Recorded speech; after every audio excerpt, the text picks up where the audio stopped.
Vadodara municipal corporation માનનીય કમિશનરશ્રીની સૂચના તથા ગાઈડલાઇન મુજબ ખૂબ જ સજાગ છે આ કરવા માટે.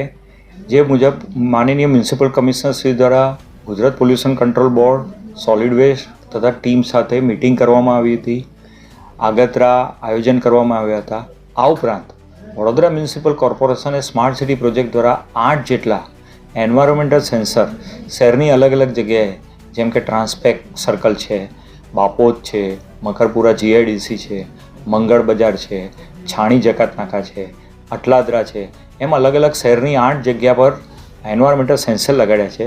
કમિશનરશ્રીની સૂચના મુજબ એને પણ આપણે હવે LED પર પબ્લિશ કરીએ છીએ, જેથી એર ક્વોલિટી ઇન્ડેક્સ, વિવિધ PM 2.5, particular matter 10, humidity, temperature, વિવિધ ગેસો આપણે મોનિટરિંગ કરીએ. આ જ વસ્તુ GPCB અને સોલિડ વેસ્ટ પણ જોઈ શકે છે.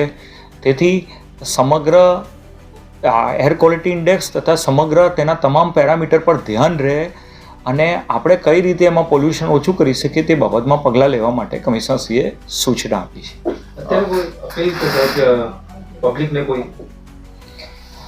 પબ્લિકને ખાસ તો એ છે કે જ્યાં વધારે ગાડીઓ અને પેટ્રોલના ધુમાડા, જેને લીધે એર ક્વોલિટી ઇન્ડેક્સ, પર્ટિક્યુલર વડોદરાની વાત કરું, વડોદરાની એર ક્વોલિટી ઇન્ડેક્સ જો ઉપર નીચે થતી હોય તો એનું એક માત્ર કારણ આ પેટ્રોલના ધુમાડા તથા ધૂળ છે. તો પબ્લિક એમાં પોતે જ સજાગ રહીને એ વસ્તુ કરે. જ્યાં વધારે ભીડભાડવાળી એરિયા છે, ગીચ એરિયા છે, ત્યાં પોતાના વાહન લઈને નહીં જાય, પાર્ક કરીને, પ્રોપર પાર્ક કરીને જાય.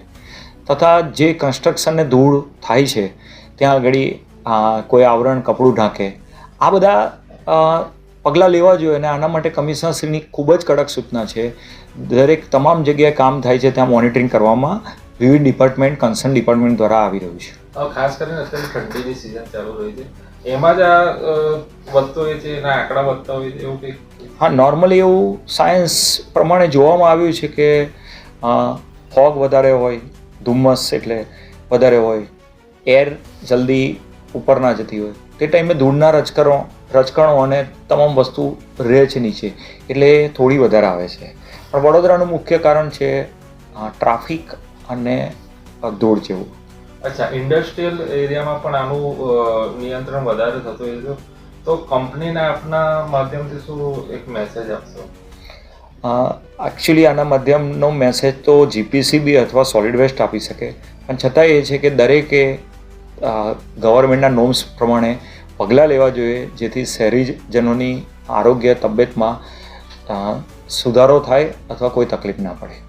અચ્છા, વડોદરા શહેરને કદાચ AQI પેલું જોવું હોય તો એના માટે આપણે કઈ વેબસાઇટ છે કે કઈ? વડોદરા શહેરને AQI જોવા માટે અત્યારે 3 મીડિયમ ઉપલબ્ધ છે, માધ્યમ ઉપલબ્ધ છે.